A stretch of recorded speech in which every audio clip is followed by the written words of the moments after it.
Многие говорят, что они миф, что они всего лишь персонажи одной большой сказки, придуманной еще несколько веков назад. Я был бы рад в это поверить. Я выражусь даже по-другому. Я хочу, чтобы это было правдой. Но что тогда я видел на берегу лагуны? Разве мифы могут смотреть прямо тебе в душу, заставляя сердце биться со скоростью, сравнимой разве что с метрономом, выставленным на шкале под номером 144? Неужели я перегрелся на солнце? Ведь этого просто не может быть. Я не могу или не хочу в это верить. Если я расскажу об этом кому-нибудь, меня точно положат в дурку. Но желание поговорить с кем-то об этом удивительном событии в моей жизни было настолько сильным, что я решил написать об этом здесь, в своем дневнике. Тетрадь с кожаной обложкой и стала для меня некой отдушиной и в каком-то смысле спасательным кругом. Но даже выплеск моих мыслей на бумагу крафтового цвета не смог меня спасти. Я хотел вновь увидеть миф своими глазами. Мне это было необходимо. Следующим утром я пришел на то же место и в то же время, что и в тот судьбоносный день, но его не было ни на следующий день, ни еще через 3 дня. Так прошел месяц.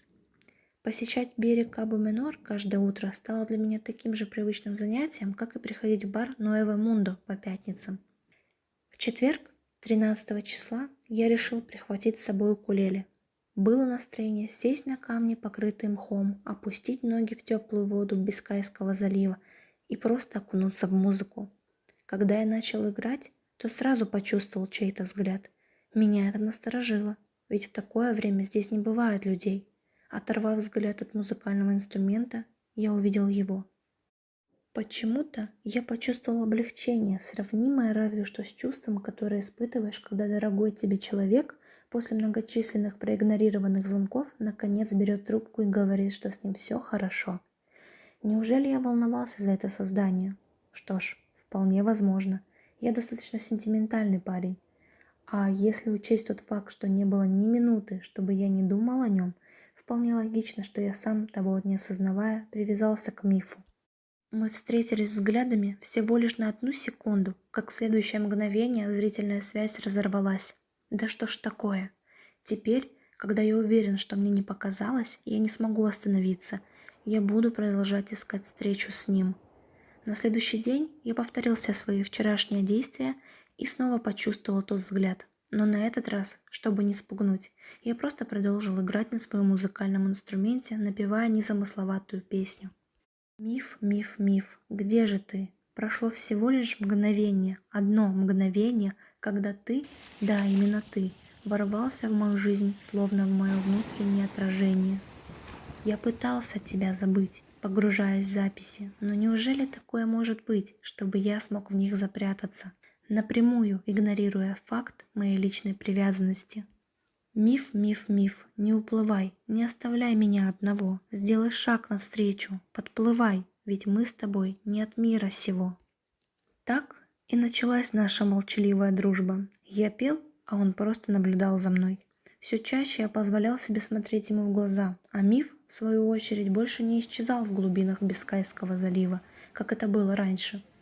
Каждый раз после наших посиделок, если это можно так назвать, я чувствовал себя умиротворенным. Надеюсь, что миф испытывал нечто подобное. Однако узнать наверняка у меня не было возможности. 31 августа я, как обычно, пришел в лагуну и принялся играть на укулеле. Появился миф. Я кивком поздоровался с ним и продолжил играть. Спустя несколько минут я испытал непривычное чувство.